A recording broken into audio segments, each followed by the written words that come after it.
Es un joven nacido en Boston, de familia puertorriqueña. Parece que ese hombre salió a la calle huyendo de algo, movido por el terror y no solo por un acceso maníaco. Escapar al juego de la vida, que no da respiro. Eso es, por lo visto, lo que rogaba Mike durante su ingreso. Escapar. Desaparecer. ¿Por qué me han traído a un hospital? Yo no necesito un hospital. Esto es una trampa, lo sé. Que es un hacker. Internet es como un gigantesco océano. Algunos surfean por la orilla. Yo soy un auténtico Cristóbal Colón, pero en versión beta. ¿Somos una sociedad paranoica? ¿Estamos obsesionados con el tema de la seguridad? Además ha descubierto algo que no quiere revelar. Me entregó esto, que por lo visto tenía guardado en el puño de su mano. ¿Acaso un paranoico no podría sufrir una amenaza real? Va a necesitar recorrer muchas páginas para saber si lo que le sucede al protagonista es algo que forma parte de su delirio o es real.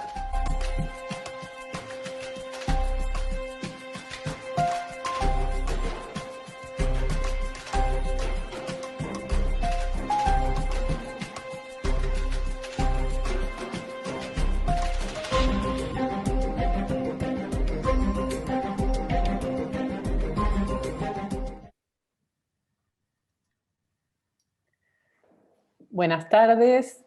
En nombre de quienes formamos parte de la Secretaría de Biblioteca de la EOL, les doy la bienvenida a esta tarde de biblioteca en la que tenemos el gusto de presentar el libro de Gustavo de Sal, El caso Mike. Agradezco al Consejo y a mis compañeros del directorio por su apoyo en esta actividad. El caso Mike es la segunda entrega del Dr. Dave Palmer, el psicoanalista que conocimos en el caso Anne. Estos dos títulos forman parte de una trilogía que culminará con el caso Charles River, que actualmente Gustavo de Sal está escribiendo. En 2018 presentó el caso Anne en la EOL, según sus palabras, en vivo y en directo en Buenos Aires cuando la vida era otra. Y hoy lo hace nuevamente, ahora, también según sus palabras, esta vez por Zoom, qué remedio. Como nos ajustaremos al tiempo previsto para terminar a las 14:30, no me voy a extender para dar la palabra a los presentadores y al autor. Después de sus intervenciones, vamos a abrir un espacio para conversar con el autor y con los presentadores. Así que estarán todos invitados después de que tomen ellos la palabra para poder participar. Para ese momento, quienes quieran hacerlo podrán levantar la mano con la función levantar la mano que más o menos conocemos, y Marcela Negro y Juanjo García, dos integrantes de la Secretaría de Biblioteca, habilitarán los micrófonos. Durante la presentación vamos a mantener el chat cerrado, lo abriremos al final. Así que, para no extenderme en esto, voy a dar la palabra en primer lugar a Mónica Torres. Mónica Torres es AME de la EOL, Argentina, y de la AMP. Es docente del ICDEVA y de la Maestría en Clínica Psicoanalítica de la UNSAM, y es autora de libros como Fracaso del inconsciente, Amor al síntoma, y Cada uno encuentra su solución, entre otros libros. Así que, Mónica, cuando quieras, te escuchamos. Bueno, buenas tardes a todos. Lo primero que tengo que decir, que estoy muy contenta de estar aquí y de que sea posible esta situación. Es lo bueno de la técnica, el Zoom, ¿no? El Zoom nos permite estar conectados con Gustavo de Sal, el autor de este libro, que está en España, con Éric Lorán, que está en París, y con mucha gente que habrá en el público de diferentes lugares del mundo. Eso me parece que es la parte buena de la cuestión, ¿no? aunque vamos a ver bastante de la parte mala en la novela. Así que quiero rescatar eso porque para mí el Zoom ha sido durante todo el año pasado, durante la posibilidad de, aunque sea por este medio, continuar comunicándome con los colegas de todo el mundo, y es muy, muy importante para todos nosotros tenerlo esta tarde. Bueno, y es para mí también una gran alegría presentar un libro, porque me gustan mucho los libros y es una actividad distinta a todas las actividades que solemos hacer. Eso siempre es bienvenido. Le he puesto un título a mi presentación porque siempre lo hago. Se titula Lo que sabemos y lo que nunca sabremos. Y a manera de epígrafe, voy a leer unas palabras que voy a retomar después, que son del doctor Palmer, _ Gustavo de Sal. Nada logra reproducir el acto inaugural de las palabras que fecundan un cuerpo. Es una frase hermosa. Primer punto, entonces, lo sabemos. Este es el libro de Gustavo de Sal que más me ha gustado. O eso me parece cada vez que leo su último libro, porque los he leído a todos y me han gustado mucho. Pero, se lo decía a Gustavo en estos días, este es un libro del siglo XXI. Fue escrito antes de la pandemia, pero nos habla de otra pandemia que se ha acentuado en este último año. En el primer capítulo estamos de lleno en una novela policial. El protagonista, May Benítez, se nos aparece de golpe en una loca carrera hasta que se rompe la cabeza contra un escaparate. Enseguida, este puertorriqueño ingresará desmayado y ensangrentado al hospital de Boston, donde practica nuestro doctor Palmer. Pero empecemos con Mike, como lo hace Gustavo. Primero la policía sigue la pista de sus tatuajes. Pistas. La palabra pistas es muy importante. He leído novelas policiales desde mis 10 años. Conozco los detectives duros de Hammett y Chandler, Sam Spade y Philip Marlowe, inmortalizados en la pantalla por Humphrey Bogart.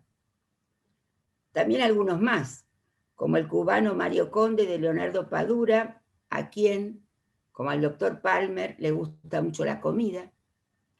Está el comisario Montalbano y su antecesor Pepe Carvalho, a cuyo autor Vázquez Montalbán homenajea, digamos, al autor de Pepe Carvalho. Vázquez Montalbán es homenajeado por Andrea Camil con su Montalbano.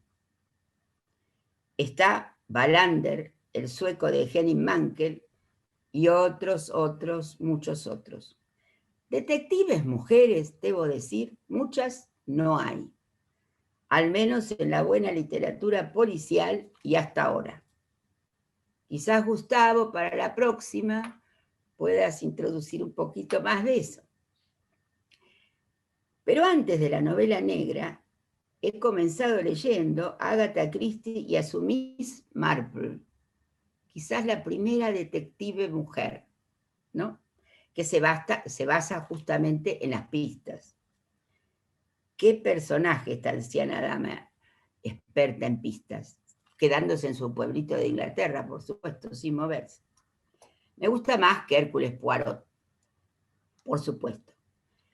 Hay alguna serie nórdica con una protagonista un poco loca, quizás una esquizofrénica, la saga de la serie El Puente, de Bridge, que es verdaderamente un personaje muy interesante. Sherlock Holmes, en cambio, no me había gustado mucho nunca. Prefiero a Auguste Dupin, por supuesto. Aunque últimamente se lo leía a un pequeño lector en versión infantil, a Sherlock Holmes. Y él pasó rápidamente a leer las obras completas en inglés, lo que me llevó a releer a Sherlock Holmes y a interesarme bastante por él. Estoy segura que Gustavo los conoce a todos y, por supuesto, Eric Laurent también. Pero el doctor Palmer tiene dos cosas completamente distintas a todos.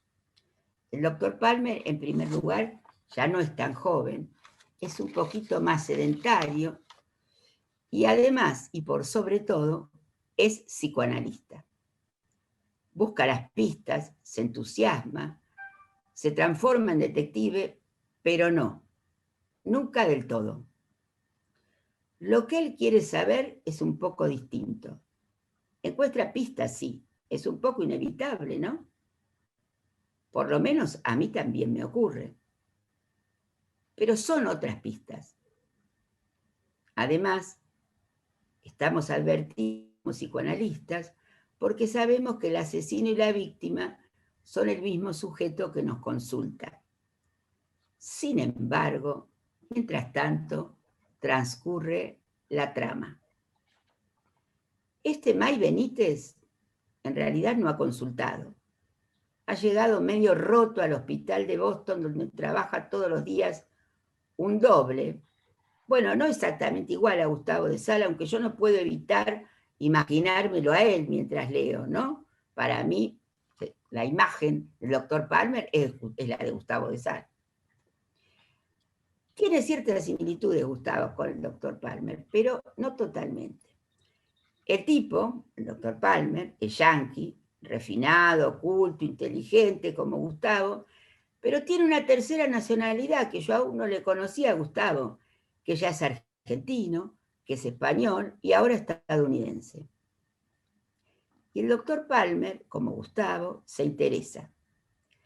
La primera que se interesa, debo decir, es su secretaria, la entrañable Beth, a quien algo no le cierra, y su opinión tiene peso para Palmer.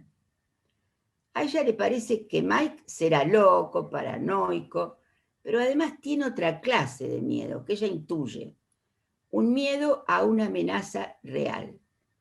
Y el doctor Palmer la escucha, porque siempre escucha a este doctor, y la tiene en cuenta. El puertorriqueño es portador de una bala, pero no la lleva incrustada en su cuerpo, sino en su mano cerrada, una mano envuelta en un papel que dice, lo sabemos. Entonces, nuestro doctor, un poco maltrecho y herido en su orgullo por una caída de la bicicleta que le certifica que ya no es tan joven, se pone a investigar con el entusiasmo de un joven y nos entusiasma a todos. Se va a ver a un juez amigo, más joven que él y más rico, de color pero rico,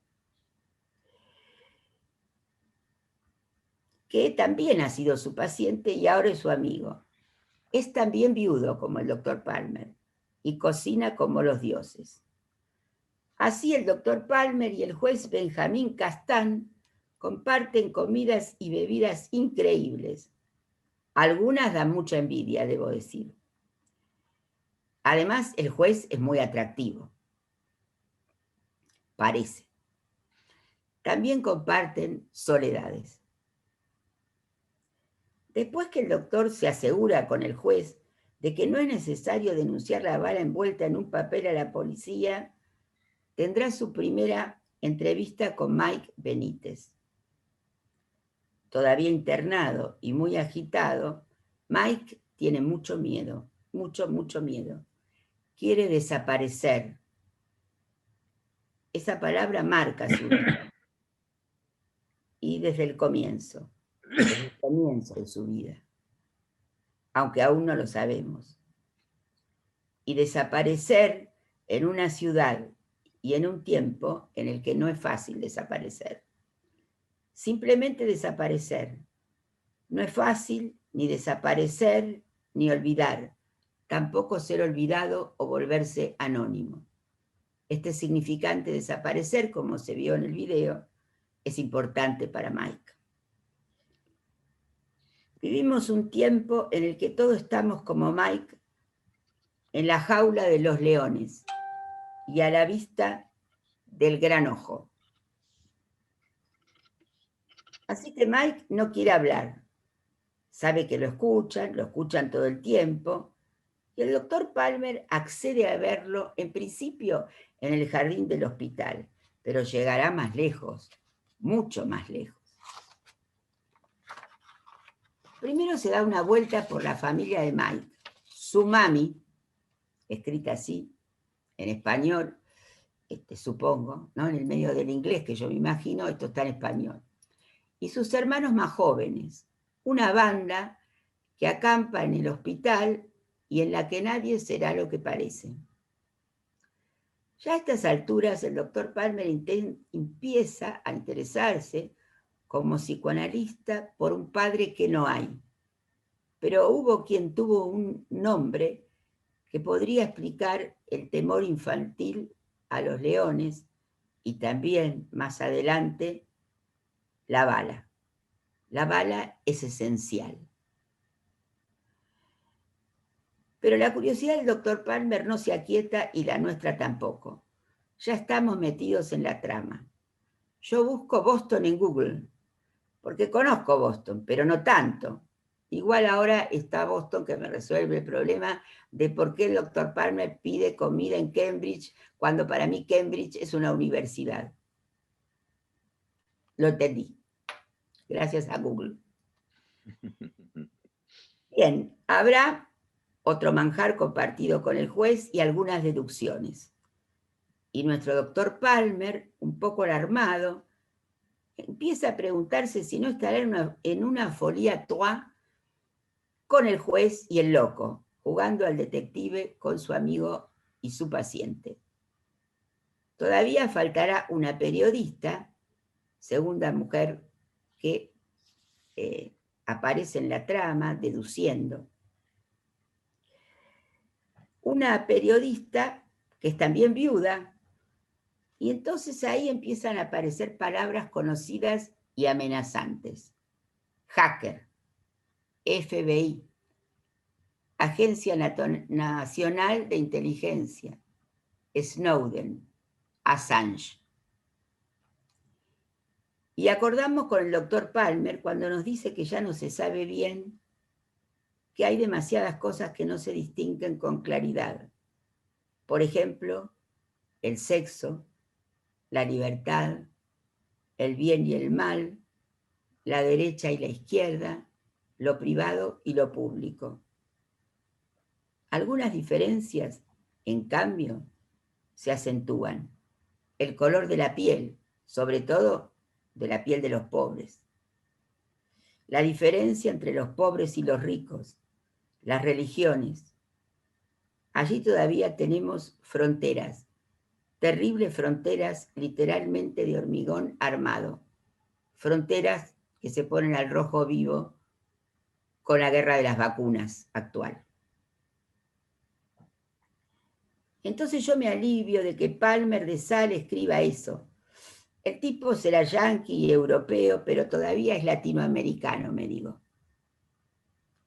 Para ese entonces son las 4 de la mañana y yo sigo leyendo, porque soy como Palmer, bastante insomne, y hay pandemia, y eso se acentúa. Por lo tanto, May Benítez parece tener más razón que nunca. Segundo punto, lo que nunca sabremos. Pero aquí llegamos al psicoanalista. Hay algo que no está en las computadoras ni en el ADN, ni habrá robot que lo detecte. El doctor Palmer, como nosotros, no cree que nada logre reproducir el acto inaugural de las palabras que fecundan un cuerpo.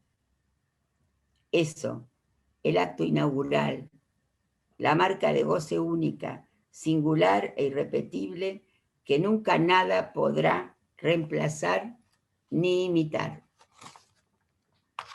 Entonces marco la página con un señalador y me duermo más tranquila. Mi amigo de sal es psicoanalista, no sé bien dónde vive ni dónde practica, pero es un psicoanalista. Como si existiera derecho al olvido, me duermo. Casi como si existiera derecho al olvido.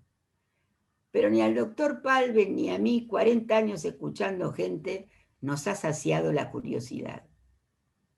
Seguro que a ustedes tampoco.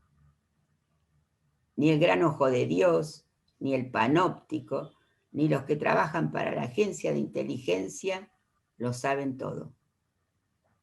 Pero Mike, como está loco, y además porque no está tan loco, les cree. Les cree que saben todo. Todos les creemos un poco, algunos más que otros. La cosa perturba tanto que el doctor Palmer, no siendo ya tan joven, se cita con Mike Benítez en un cementerio y terminará en una carrera detrás de él. El hombre es curioso. No le bastan las series de Netflix. Quiere saber más. Es un hombre que ha leído, que lee, que escucha y que todavía quiere saber más. Jubilado no está. ¿Es un defecto del doctor Palmer como psicoanalista querer saber tanto? Esta podría ser una pregunta, Gustavo. ¿Se acuerda allí de Cormac McCarthy, que escribió La carretera, novela increíble que fue llevada al cine? Y me acordé yo que el mismo autor escribió No Country for Old Men, anticipándose un poco a la epidemia, porque ahora sí que no es un mundo para los débiles. Aquí se llamó Sin lugar para los débiles, la novela y la película. Pero en realidad en inglés se llama No Country for All Men. Podríamos decir No World for All People. Ni para negros pobres, puertorriqueños, inmigrantes, etc. El caso Mike no es como el caso Anne, que hundía sus raíces en el drama del siglo XX. Se habla de otra clase de sujetos. Otros casos, con más raíces en el siglo XX, pasarán por el consultorio del doctor Palmer. Habrá de todo, con unas vidas tan complicadas como la de cada uno, nunca como la de todos. Hay una señora que después de haber vivido al menos 3 vidas exitosas, casi por contingencia, sigue soñando con la inmortalidad a los 90 años. Inolvidable esa señora, por citar uno solo de los casos que desfilan por nuestro heptamerón moderno. Por citar a la Marguerite de Navarra que evoca Lacan en el homenaje a Marguerite Duras del arrebato de Lobestein.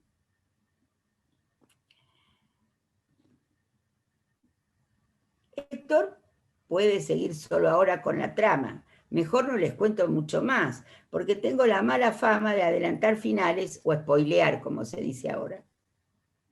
Falta mucha locura todavía, y la vida del doctor Palmer no es la de Philip Marlowe, aunque lo ha leído y algún parecido tiene. Con todos los detectives que nombré, algún parecido tiene.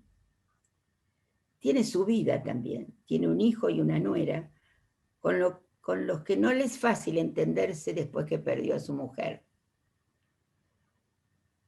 Y cuando llegue el final, las 1000 cámaras, los 1000 ojos vigilantes día y noche que lo saben todo, no sabrán nada. Hay cosas que nadie va a saber, cosas de las que no se pueden ocupar esos ojos vigilantes, porque no saben de la singularidad irrepetible de un ser que habla, de su poema indescifrable, no entienden lo que no se puede saber ni descifrar. Por eso el viejo Freud, dice Palmer, al final tendrá razón como siempre.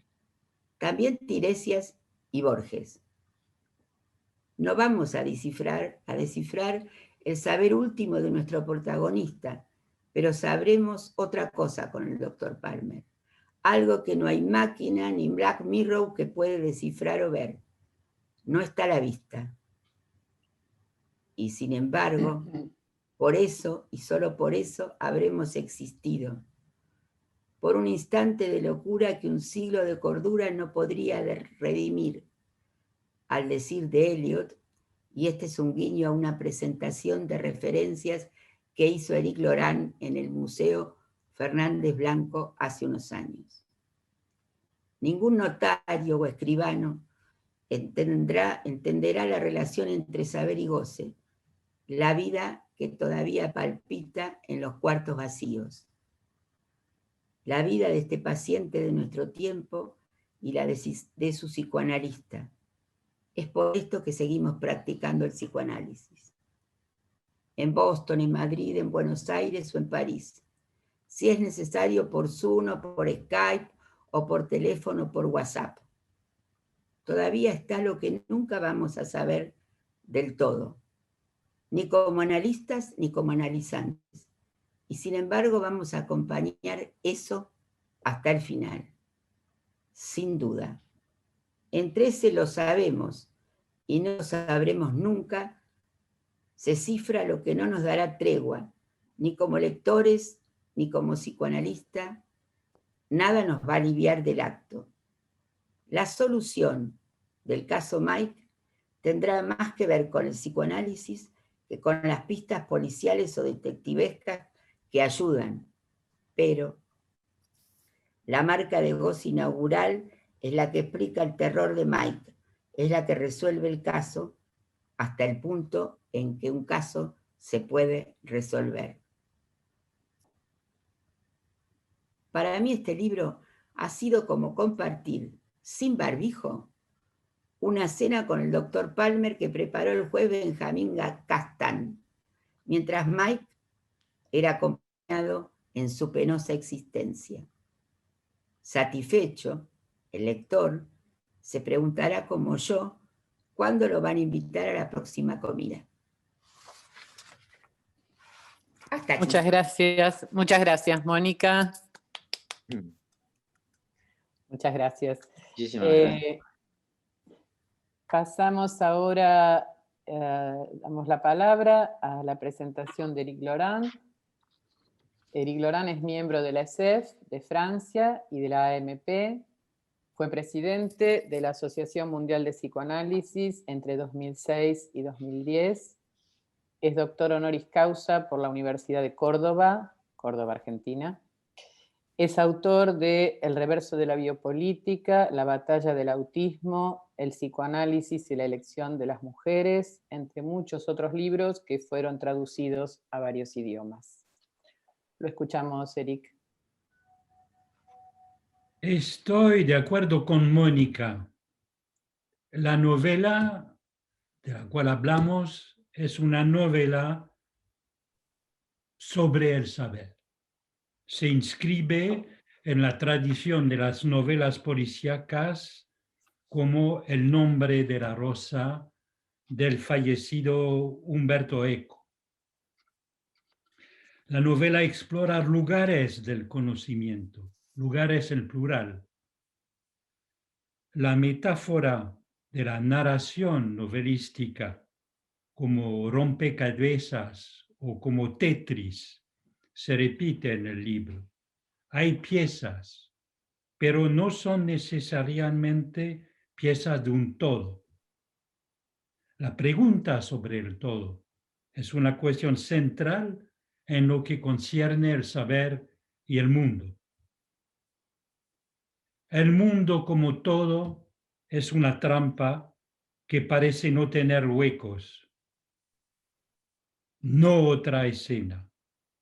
Solo de vez en cuando tenemos acceso a esta otra escena paralela, como dice Palmer, que duplica el mundo. Eso es a lo que da acceso la respiración del sueño. Página 80. En la novela se sueña mucho y se habla también con los muertos, como ha notado Mónica, con los seres queridos que se han perdido. El mundo está lleno de pérdidas. Este libro habla una lengua clásica, no experimental, pero con una puntuación original y flexible, no clásica, que permite pasar de la lengua hablada y del diálogo a la lengua escrita o al monólogo interior con total fluidez. La lengua hablada utiliza los argot, incluidos los argot comunitarios o étnicos, y puede pasar a una lengua escrita moderna sin ninguna ruptura. Esta lengua hablada y escrita es rica en adjetivos, desde los más sencillos a los más rebuscados. Juega en los niveles de lengua de todos los personajes: médico, juez, policía, servicios secretos, enfermeras, enfermeros, matones, latinos de los pobres cuarteros de Boston, inmigrantes, taxistas, etc. Es un idioma clásico, pero que se cuida de pensar que solo tiene que utilizar la tercera persona y el pasado simple para asegurarse de que estamos en una novela. Los lugares son importantes, como ha notado también Mónica, y la forma novela negra permite desplazarse de los barrios más pobres a los más bellos, permite explorar las zonas periféricas, las más industriales, como los barrios más residenciales y los cementerios, en una ubicuidad del héroe inaugurada efectivamente, fue subrayado por Mónica, por Chandler y Hammett. Hay que señalar que la topografía de Boston y las rutas de cada uno a pie, en coche, en taxi, son muy precisos. Gustavo presta atención a los circuitos de los personajes, como Lacan sigue los trayectos de los casos de Freud y ubica en el mapa del Viena los itinerarios del pequeño Hans o de la joven homosexual. Pero hay todavía una topología más secreta a la cual nos introduce Mike. El caso Mike. La circulación entre los discursos. El discurso del bien, de la corrección política, con su reverso, el discurso sobre los horrores del mundo y de lo intratable del goce. Y hay este diálogo central entre el discurso del derecho y el discurso de la ciencia, dos modalidades esenciales de la codificación del mundo, de ponerlo en forma, de encontrar un real en un mundo donde es tan difícil orientarse. Página 117. De manera clásica, la novela comienza con un mensaje indescifrable. No está escrito en una lengua desconocida, sino que se refiere al saber como tal.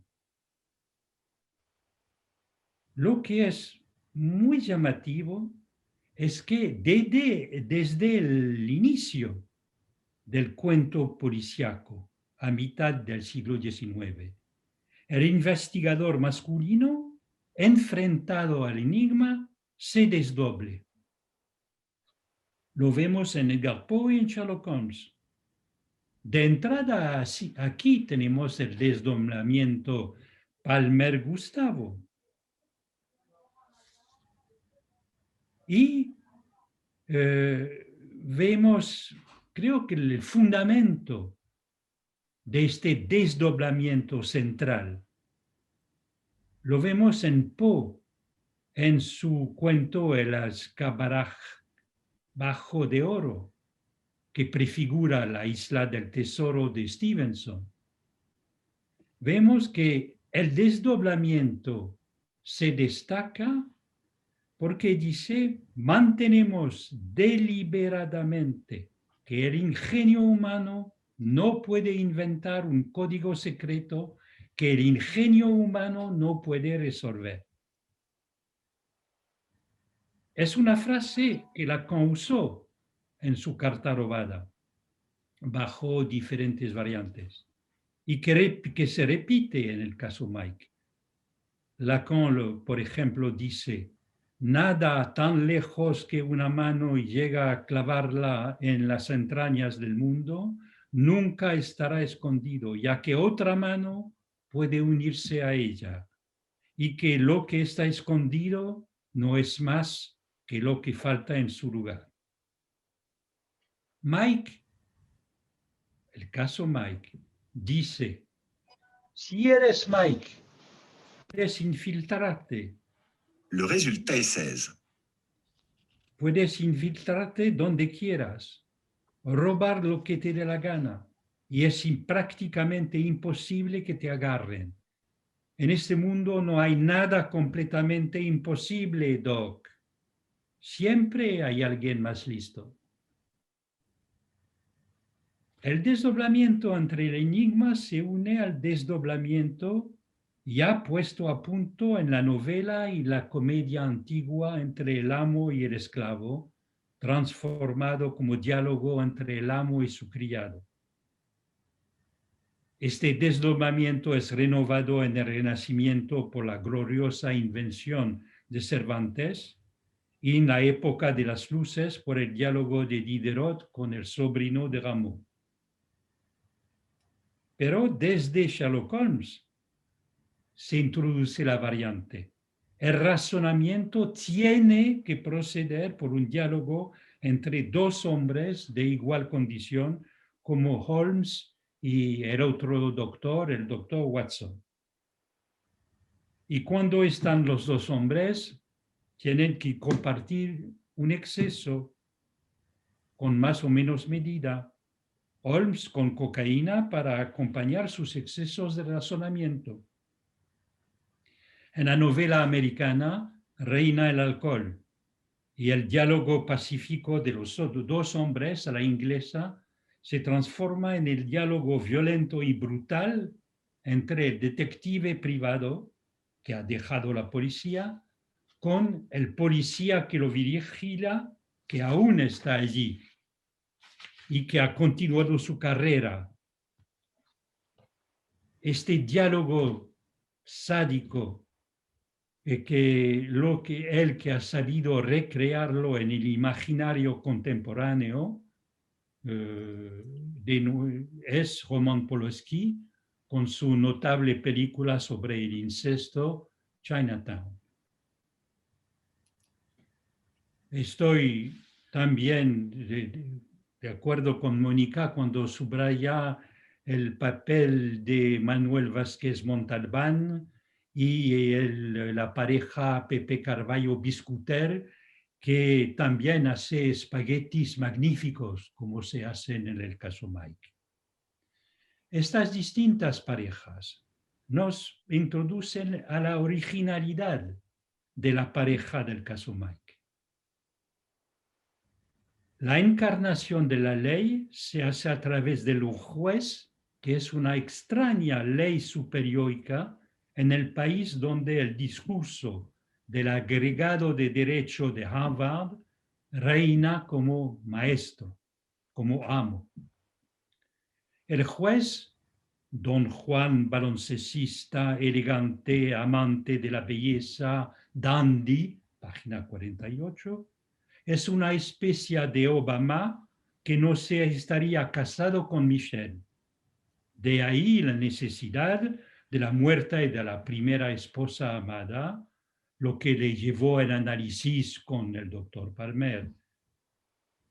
Se piensa en el video viral que circuló de Obama visitando una escuela con Biden y después de la visita anotando un gol en el baloncesto con una mano segura, recogiendo un balón que arrastraba y acompañando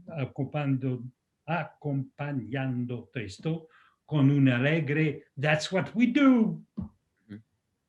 En Mike, los dos hombres hablan de pequeños platos, de vinos y de mujeres, pero con medida. No es de ninguna manera como Montalbán, que bebe demasiado Viña Torres, o con Holmes y su cocaína. Ellos, en su hedonismo refinado, se mantienen en el principio del placer. Lo que es entre ellos, más allá del principio del placer, es su búsqueda de la verdad, sin límites, lo que les arrastra fuera de los marcos de los códigos de deontología y les hace frecuentar la cara oscura de la ciudad, sus habitantes fuera de la ley, sus lugares atópicos, lugares fuera de lugar, como diría Rem Koolhaas. Mike, como latino pobre y esquizofrénico, efectivamente hace pensar en Lisbeth Salamander, la autista Asperger, heroína de Millennium. Mike ha descubierto secretos increíbles. ¿Cuáles? No lo sabremos exactamente, pero pueden ser los más altos, los más preciosos. Palmer primero se interesa al sentido del enigma y después de un tiempo se interesa, como en la carta robada de Poe comentada por Lacan, por la letra cortada, el pedazo de carta en su materialidad. Del mismo modo, seguimos un camino paralelo en los informes de Mike a los secretos que roba de las bases de datos más protegidas. En la extraordinaria evocación por Gustavo de los secretos del saber que Mike conoce, se piensa en el uranium que Hitchcock puso en el centro de su película de 1945, Notorious, mucho antes de que el proyecto Manhattan estuviera en la plaza pública. En el MacGuffin, en el sentido de Hitchcock, el motivo policial, el agalma que se persigue, el tesoro actualizado, es bien elegido por Gustavo. El robo de datos y su difusión es una de las grandes figuras de los escándalos de la sociedad de la ciencia encarnada en la sociedad de vigilancia. Elegir al hacker es realmente nuestro tiempo. Mónica lo ha subrayado. Muy bien. Pasamos por la NSA, los protocolos TPA, la organización Tor, el Pacto Echelon, los 5 Ojos, los Five Eyes, el Grupo Ecuación, el C97, todo lo que la prensa de investigación nos ha dicho sobre lo que nunca sabremos.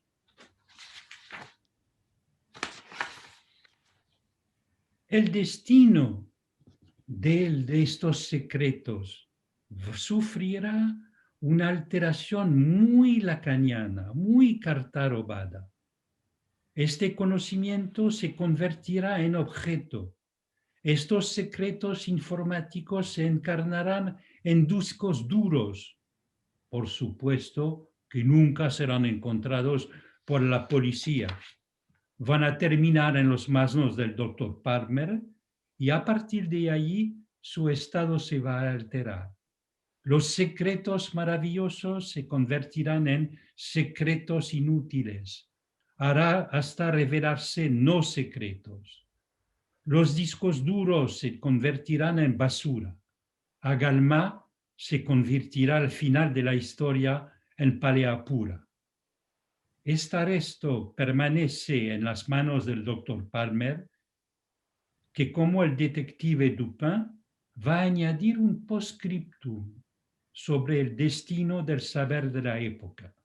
Porque el Dr. Palmer posee un saber clínico que depende de otro orden que el conocimiento de la ciencia o el discurso del derecho. El Dr. Palmer sabe burlarse de la normalidad, la que todos los vecinos conceden a los terroristas, los grandes locos, asesinos, etc.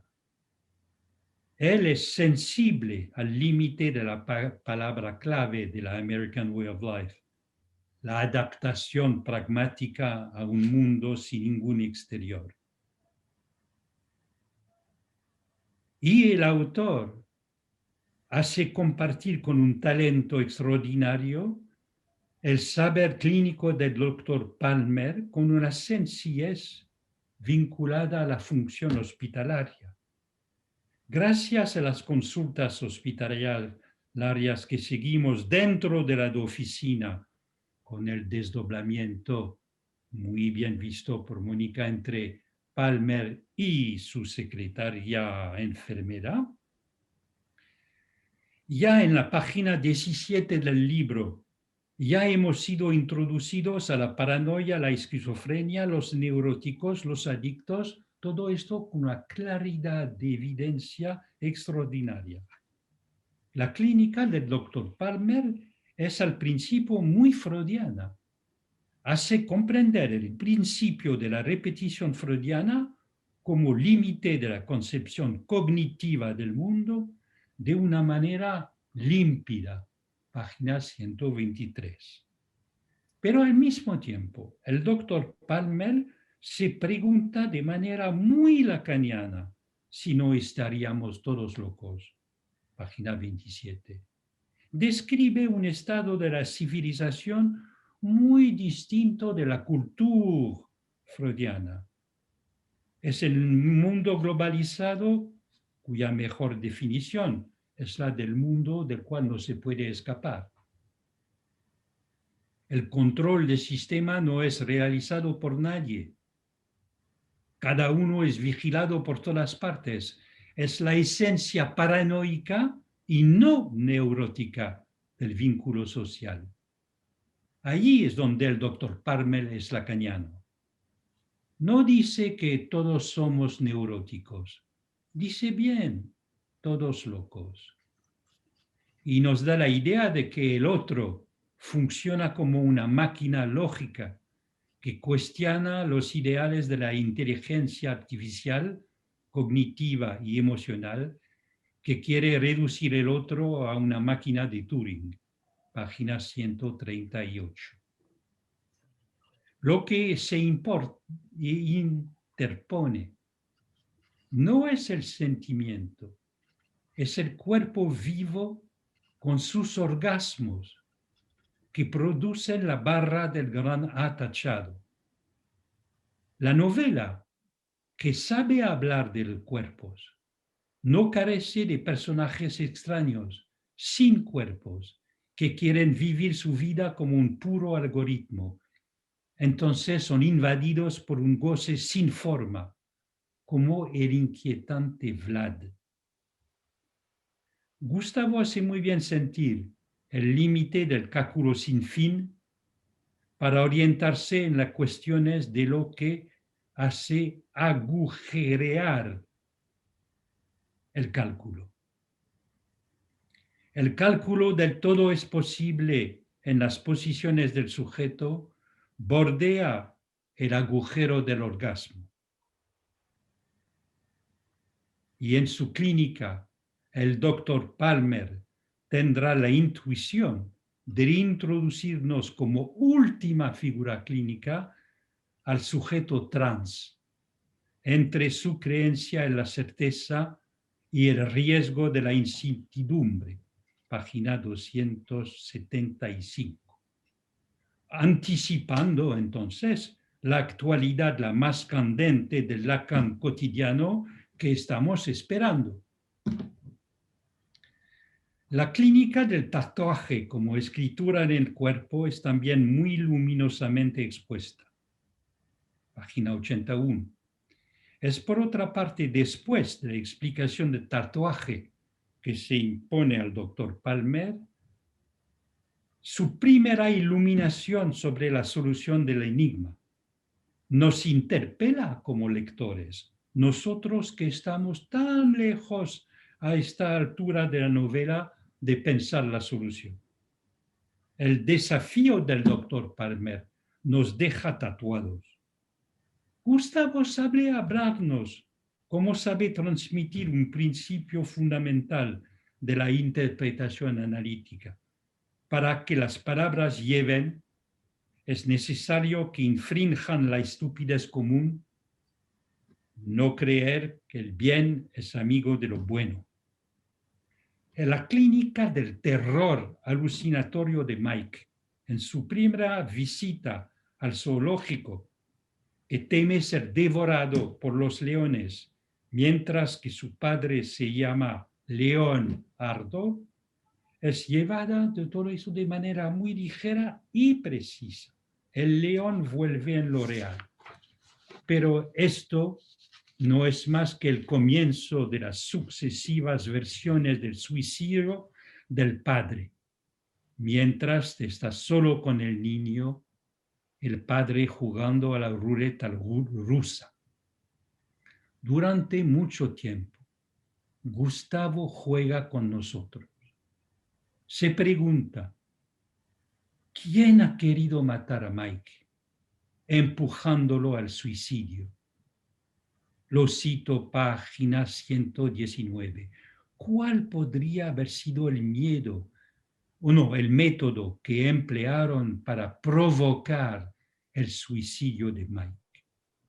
Hasta la revelación final, una serie de básculas dialécticas van a producirse. Por supuesto, las pistas enigmáticas falsas se proporcionan en la tradición del género que Agatha Christie inmortalizó.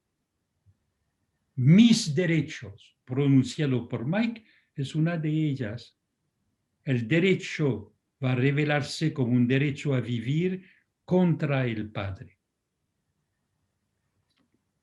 Tengo que disculparme, tengo que revelar el final del libro.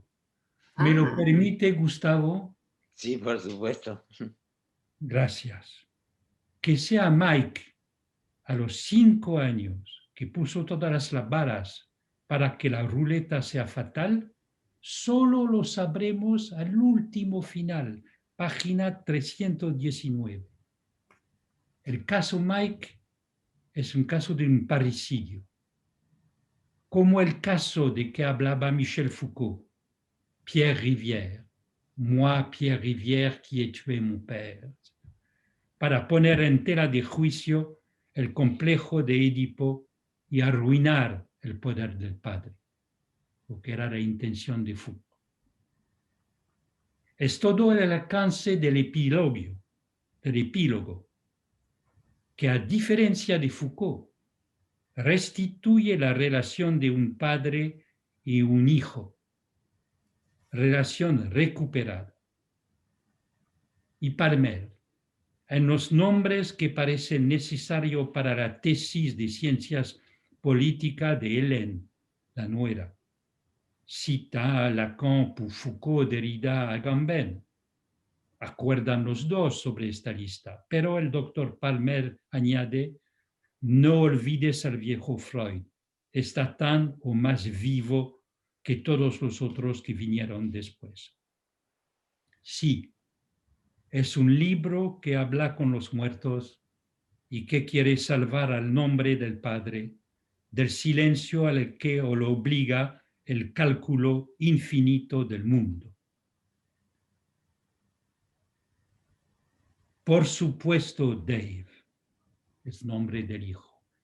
Por esto creo que te necesito. Está esto en la penúltima página. Y es casi la última palabra del libro. La última página, muy bella, enlaza, cuando ella, la evocación de una mujer que conoció Palmer a la cabecera de Mike, médico y muy bella, piensa en ello y se une en su sueño un recuerdo de infancia, un viaje en coche detrás de la pantalla, la fantasía erótica y la sensación de soledad en el mundo. En resumen, la última página presenta un mundo habitable. Pero En la novela, muchos huecos testimonian del límite que no se atraviesa. Como ejemplo paradoxal, tenemos el pase catastrófico de Mike, su atravesamiento del saber, su pasaje al acto delirante, su atravesamiento del espejo. Y hay en la novela algo muy delicado sobre los nombres propios que no nombra. El misterioso Ted Abster, Umster, Tabster, que tendría el secreto de la desaparición. Y además, last but not least, tenemos la intuición de lo que hoy vamos a pasar. Surge la máscara, página 279. Voy a detenerme acá.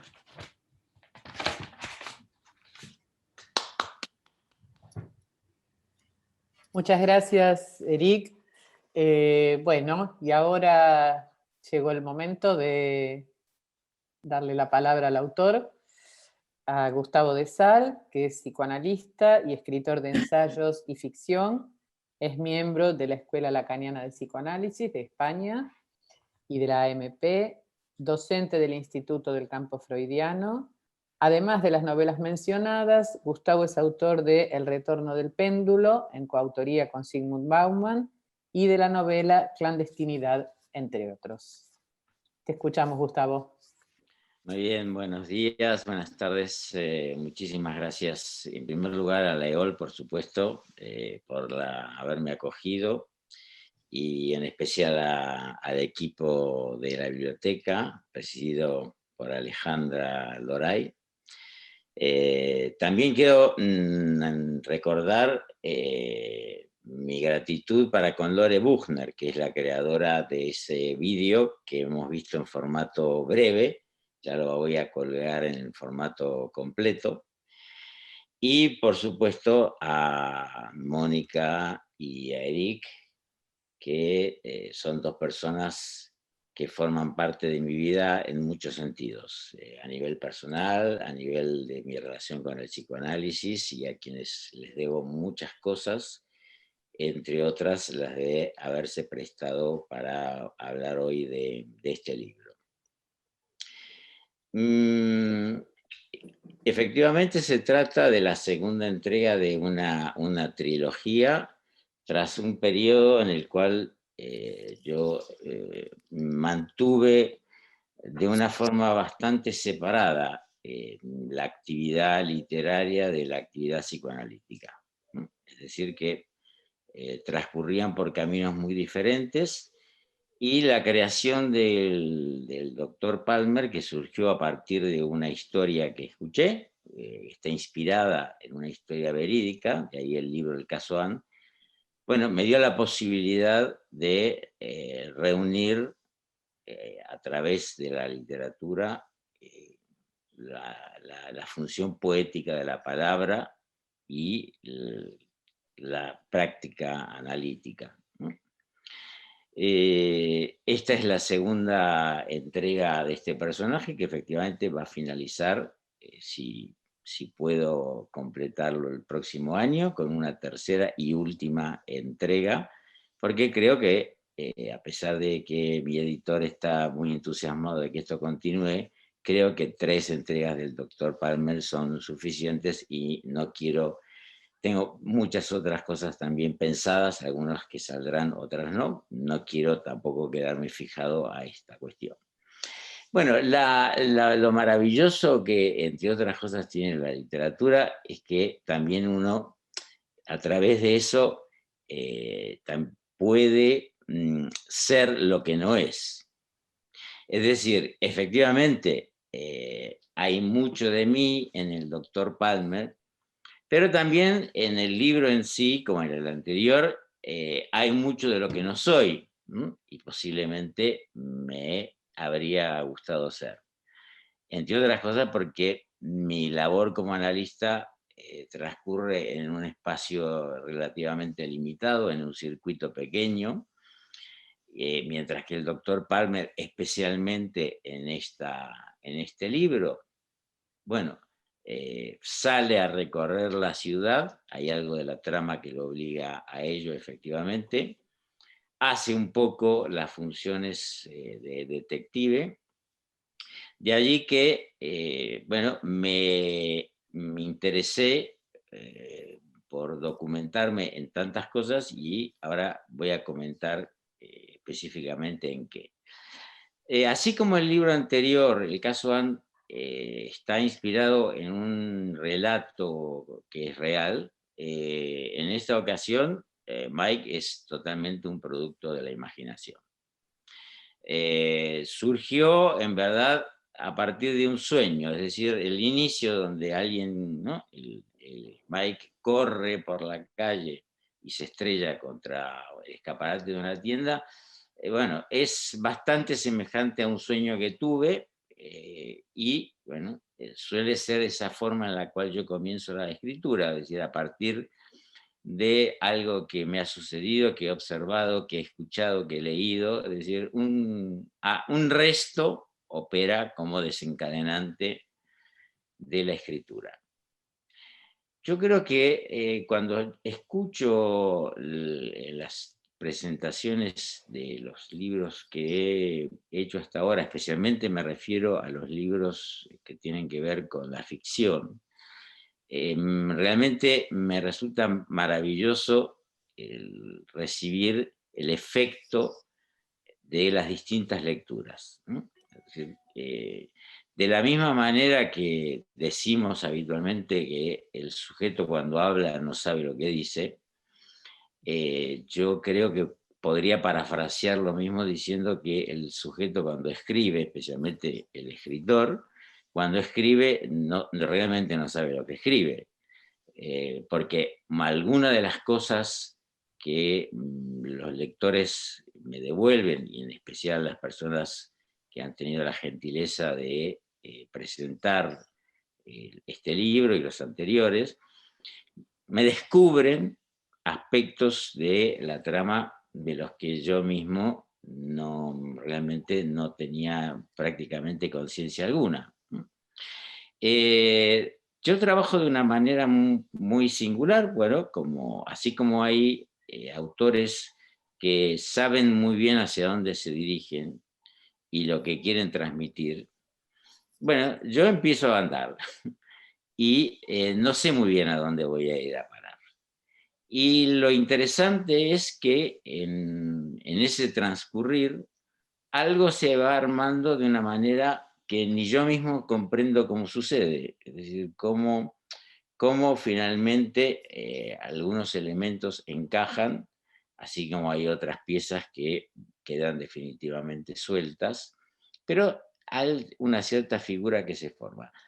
El libro anterior, ¿por qué es, como decía Mónica, es una obra que pertenece más bien al siglo XX? Porque efectivamente tiene como el fondo, ¿no? el background de lo que es el personaje Anne, es la tragedia del Holocausto y la huella que eso ha dejado en el siglo pasado. ¿Por qué esta obra se presenta como algo más vinculado al siglo XXI? Porque efectivamente el personaje es un hacker, lo cual me obligó a alguien como yo, que soy un absoluto profano, o bueno, era en ese momento un profano total en todas estas cuestiones de la tecnología. Bueno, comencé a documentarme, lo cual produjo dos efectos. En primer lugar, el asombro al darme cuenta de que la mayoría de los seres humanos vivimos efectivamente en eso, en lo que nunca sabremos, es decir, en una ignorancia increíble. Es decir, vivimos en el seno de la turbulencia de una serie de fuerzas que desconocemos por completo, ¿no? Que nadie conoce además enteramente, por supuesto, el tema del saber, ¿no? Del saber que se presenta con una aspiración de totalización, pero que ni siquiera necesita del psicoanálisis para revelar su insuficiencia o su inconsistencia. ese saber me resultó verdaderamente asombroso. Ir descubriendo, ¿no?, que la ingenuidad, entre comillas, en la que transcurre nuestra existencia, ¿no? Ahora se empieza a saber un poco más, el ciudadano comienza a tener una idea un poco mayor, ¿no?, de qué sucede cada vez, por ejemplo, que entramos en una página de Internet. Pero hasta hace muy poco tiempo, verdaderamente esto era un desconocimiento absoluto. Por lo tanto, documentarme en las cosas que necesité para entender, bueno, en qué consiste la otra escena, ¿no?, del mundo geopolítico, del mundo que está vinculado a las nuevas tecnologías. Esa documentación me llevó a entusiasmarme tanto que salió un subproducto que vio la luz antes de la publicación de este libro, que es Inconsciente 3.0. Es decir, un libro donde me interesé en la relación entre técnica y subjetividad. Al punto de que, bueno, entre ese libro y esta novela, me atrevo, quizás es un poco osado por mi parte, me atrevo a formular que en la actualidad el psicoanálisis debe pensar al sujeto del que se ocupa, más como sujeto de la técnica que sujeto de la ciencia.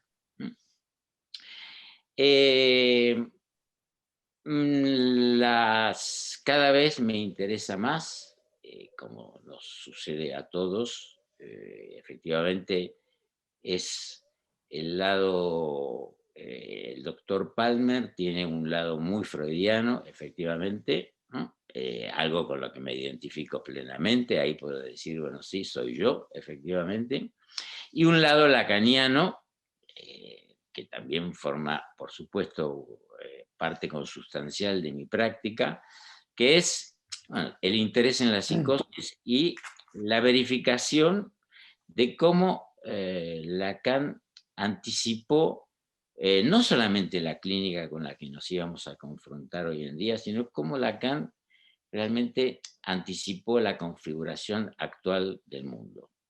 Es decir, su seminario 17, leído a la luz de lo que sucede hoy en día, realmente forma parte de algunas de las, bueno, de las grandes premoniciones que los genios han tenido. Y el caso Mike, de alguna forma, al contraluz del seminario 17, no estuviera presente en mi conciencia.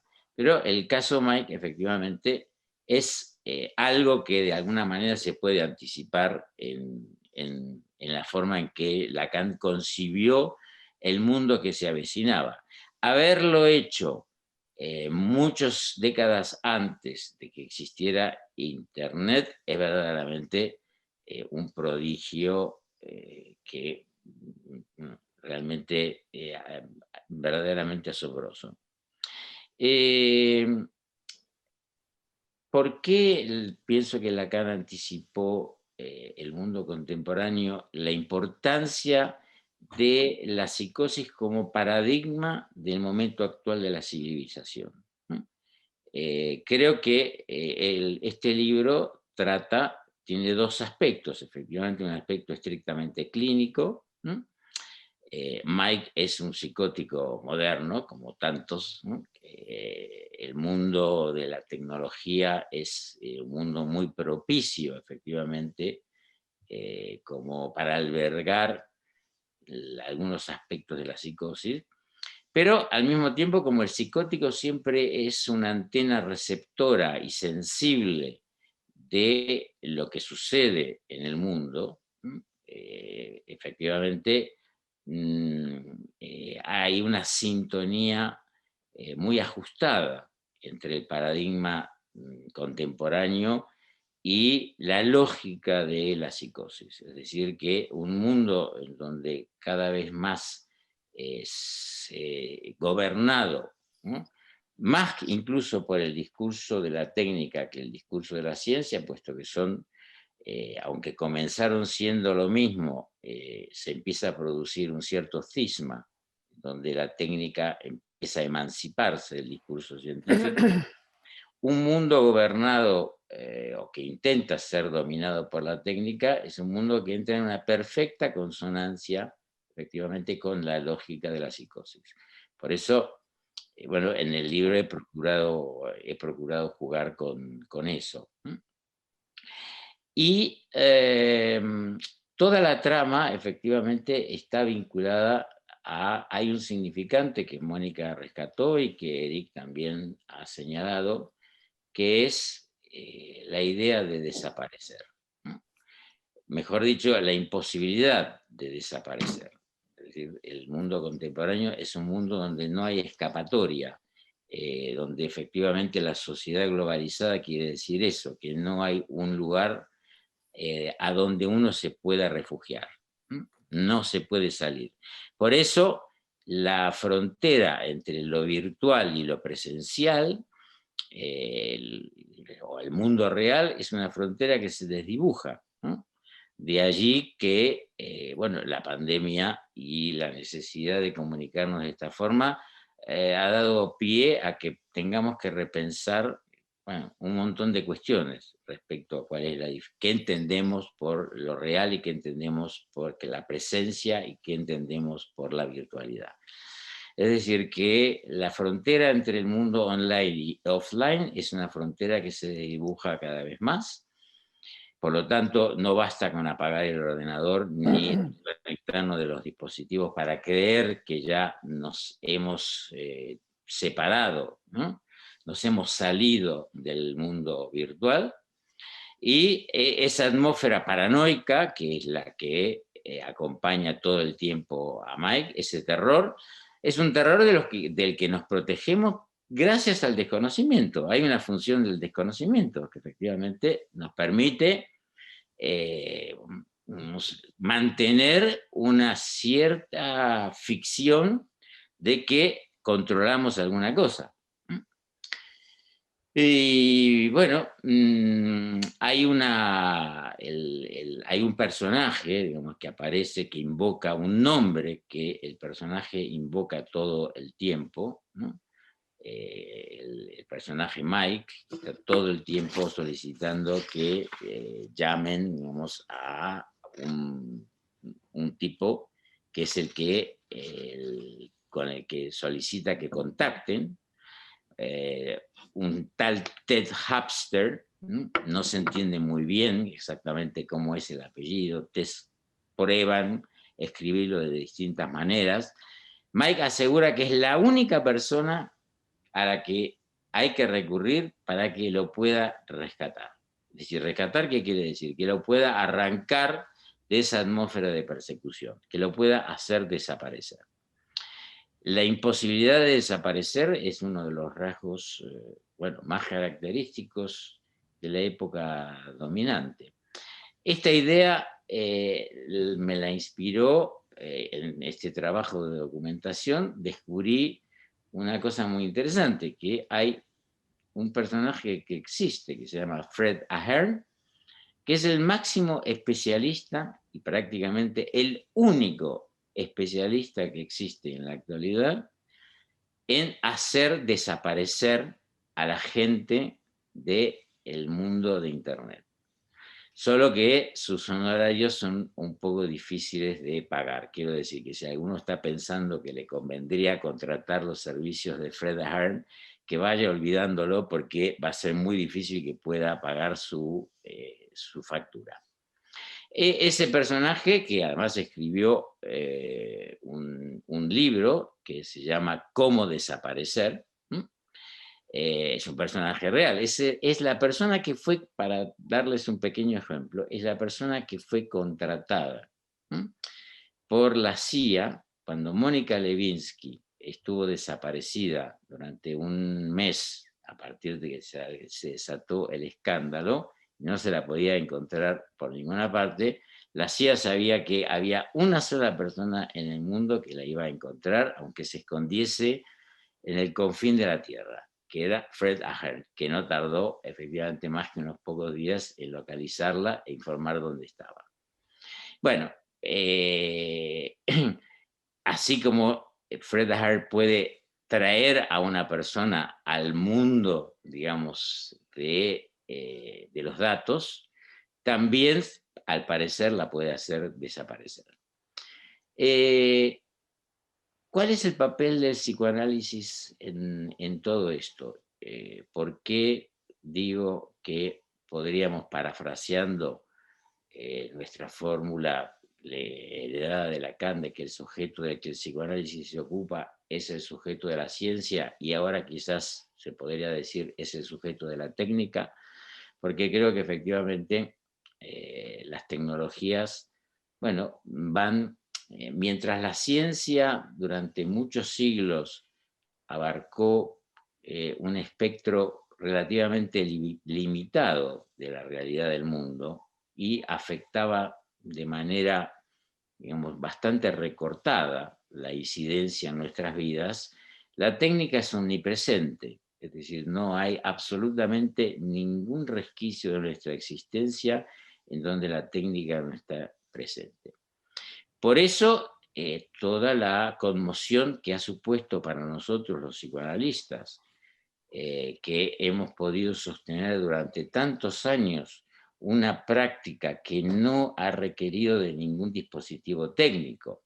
Me refiero más allá de lo que tradicionalmente se entiende como la técnica psicoanalítica, que sabemos que con Lacan es un término que de alguna manera ya no utilizamos, ¿no? Pero que salvo para enviar un correo electrónico a alguien, bueno, el psicoanálisis no necesita más que del encuentro. Y de pronto esto nos ha sorprendido, se nos ha introducido, nosotros que nos manteníamos de alguna manera como una de las pocas praxis, una de las pocas formas de encuentro al margen de la tecnología, nos hemos encontrado que de pronto esto se nos introdujo en nuestras vidas. Tenemos que evaluar qué ha pasado con todo esto y qué va a suceder. Bueno, el psicoanálisis no puede permanecer ajeno a esto y tiene que encontrar el modo, efectivamente, de saber hacer con esta cuestión, saber entender las consecuencias, o sea, extraer consecuencias fundamentalmente en el plano de la praxis, de la práctica clínica, de todo lo que esto implica. Y bien, me parece que el libro efectivamente finaliza, Eric creo que lo ha señalado muy bien, y es que a pesar de todo, hay algo, digamos, hay una dimensión del saber, que está enraizado en lo vivo del cuerpo y en particular en lo vivo del goce humano, que es intransferible al cálculo científico-técnico. Y que, de alguna forma, podríamos decir que la metáfora o la moraleja del libro es eso, de que efectivamente, aunque todos los métodos técnicos se perfeccionen cada vez más, hay algo que todavía podemos mantener como demostrable, y es que efectivamente hay algo del sujeto que es absolutamente intransferible, ¿no? Que no puede cifrarse de la manera en que se cifra el mundo, digamos, contemporáneo. Bueno, Gustavo, sí. bueno, no, estamos así muy al filo de la hora. Querríamos ver si hay algún comentario o pregunta de alguno de los participantes que quizás quieran hablar con vos, con el autor. Muchas gracias por tus comentarios y por mostrarnos un poco la cocina, como decimos aquí, la elaboración de esta trama tan maravillosa. Ya anotamos también el nombre verdadero de el que puede hacernos aparecer y desaparecer, aunque, bueno, no tenemos el dinero suficiente. Los invitamos, bueno, tomaremos un par de comentarios o preguntas, dada la hora, si alguien quiere hacer alguna intervención, pueden levantar la mano.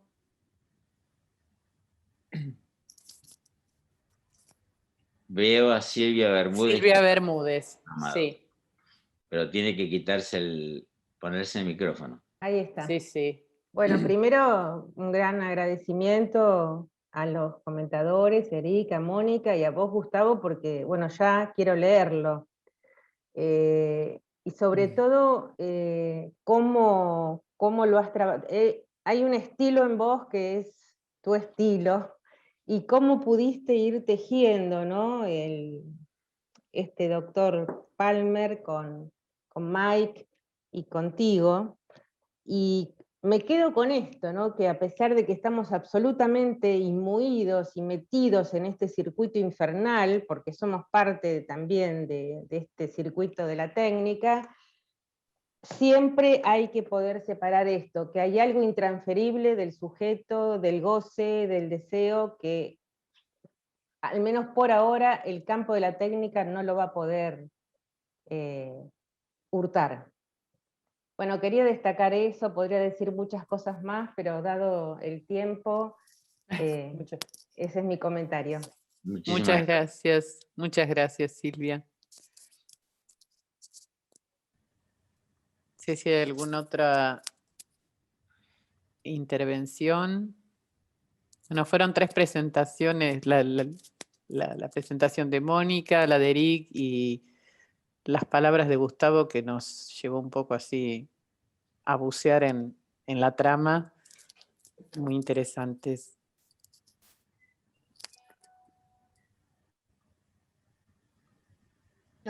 Si alguien quiere hablar, recuerde que para poder hacerlo, hay que levantar la mano. Aníbal, perdón, Aníbal está levantando la mano. Y Gisela Calderón también. Ajá, sí. Ok. Bien.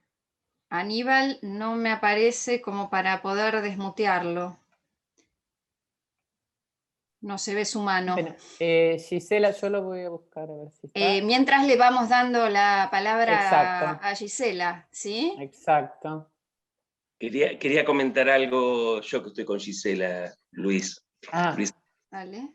Porque lo leemos juntos, de noche lo vamos leyendo y íbamos comentando mientras escuchábamos la excelente presentación de Mónica y Eric, y cuando Gustavo decía que quiero anticipar un problema que va a tener Palmer, Gustavo, vos sabés lo que le pasó a Conan Doyle cuando mató a Sherlock Holmes. Le llovieron cartas de lectores y tuvo que resucitarlo. Así que te anticipo ese problema, pero vos lo vas a tener multiplicado por todos los medios virtuales que existen, incluso el Facebook, que es muy activo, digamos. Así que te anticipo que eso va a pasar porque es una lectura que realmente resulta apasionante. Y que a mí me recuerda, si bien es verdad, una pequeña charla que tuvimos con Mónica, de que ella decía que no es el estilo de Sherlock, sino que es otro estilo, la fluidez con que uno puede leerlo, y esa cuestión que genera adictiva de leerlo, ¿no? Hasta el final, me hizo acordar mucho digamos, a la obra de Conan Doyle. Más allá de que el detective tiene un aspecto más de la novela negra, digamos, ¿no? Así que creo que es un problema que vas a tener con Palmer. No sé si Palmer o vos con Palmer. Lo tomo en cuenta, sí. La verdad que no lo había pensado, pero bueno, sería al mismo tiempo muy satisfactorio que la gente reclame que el doctor Palmer siga con vida. Me parece que Luis ya te lo está pidiendo. Sí, sí. Bien. ¿Hay alguna otra intervención, no? Sí, puede intervenir Aníbal Lecerre. Sí, bueno. Bueno, obviamente que la presentación y todo me ha dado una curiosidad y unas ganas de leer el libro que rápidamente trataré de solucionar. No hay que matar a Palmer, estoy de acuerdo, por ahí dejarlo en una pausa presencial, ahí latente, y lo podrás retomar. Entonces genera la expectativa de que Palmer va a poder aparecer con algún otro caso.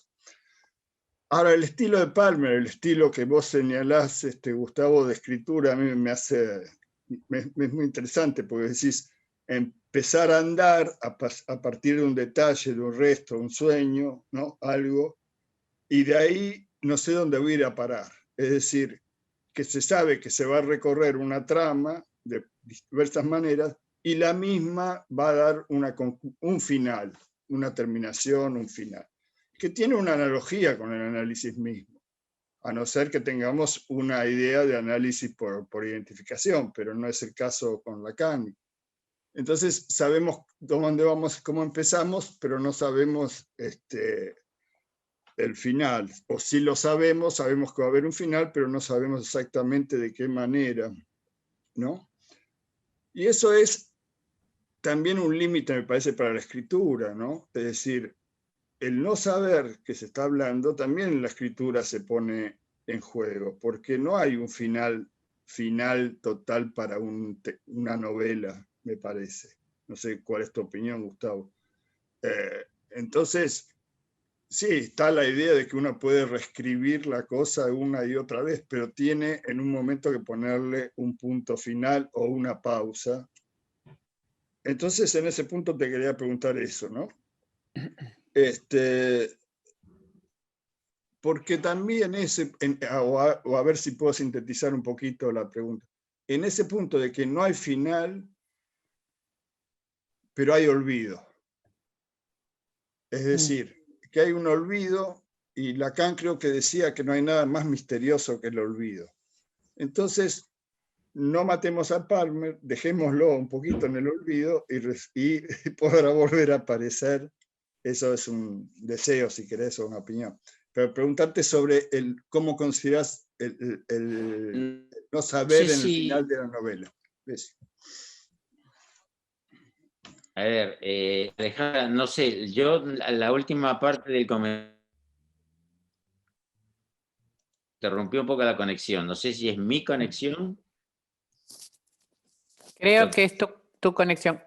¿Querés contestar a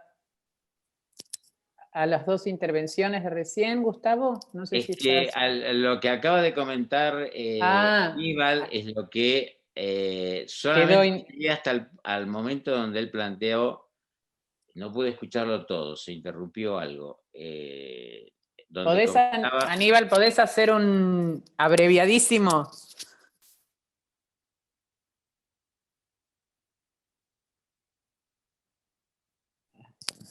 Te muteaste, Aníbal. Te silenciaste. Ahí. A ver. ¿Ahí está? Sí. Bueno, no sé hasta dónde escuchaste. Escuché hasta donde planteabas que no hay verdaderamente un final. Bueno, no hay mucho más que eso, sí. No hay un saber, ¿no? Un final que cierre totalmente la cosa, y que más bien el final de esa trama que uno escribe o intenta escribir y que llega a un punto donde se detiene, nos introduce un poco en la dimensión posible del misterio del olvido. Sí, yo lo pienso de la siguiente manera. Lo que comentaba al principio, cada lector de alguna forma añade un final distinto a la obra.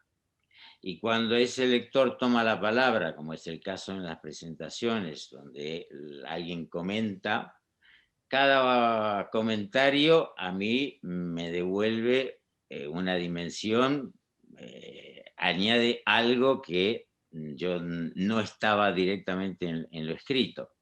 Hoy lo he vuelto a comprobar. Entonces, para mí el hecho de que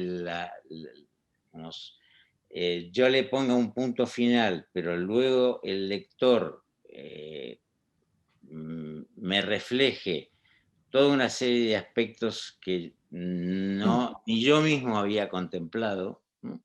Que me descubra en el, digamos, trasluz de la novela aspectos que yo no había, digamos, pretendido decir, pero que efectivamente al escucharlo, bueno, eso cobra un cierto sentido. Bueno, me demuestra que efectivamente hay un final abierto y que el lector se encarga tampoco de cerrarlo, ¿no? Sino de añadir alguna palabra más. Hay una... Hacemos... Leonor Curti, brevísimo, porque estamos ya pasados de tiempo, si puede ser. ¿Le dan la palabra, chicos? Sí. Muy cortito, bueno, por favor. Buenas tardes.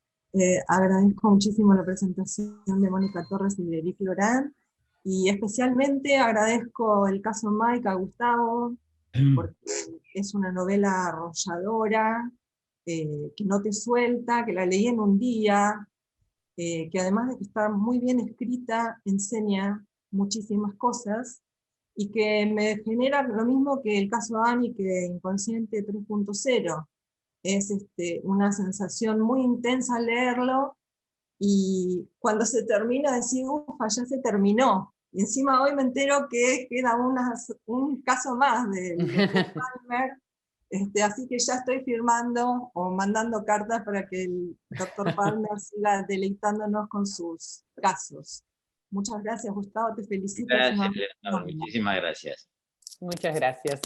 Bueno, no sé, Gustavo, si querés agregar algo. Simplemente agradecer, además de a todas las personas que mencioné al comienzo, a todos los que han tenido la amabilidad de añadirse a la presentación, todas las personas que se han sumado, que son un montón y que realmente me honran con haber estado presentes. Bueno, muchas gracias, agradecemos a todos los presentes, a Gustavo haber querido presentar aquí. Pueden desmutear los micrófonos, chicos, si se pueden habilitar todos los micrófonos. Muchas gracias.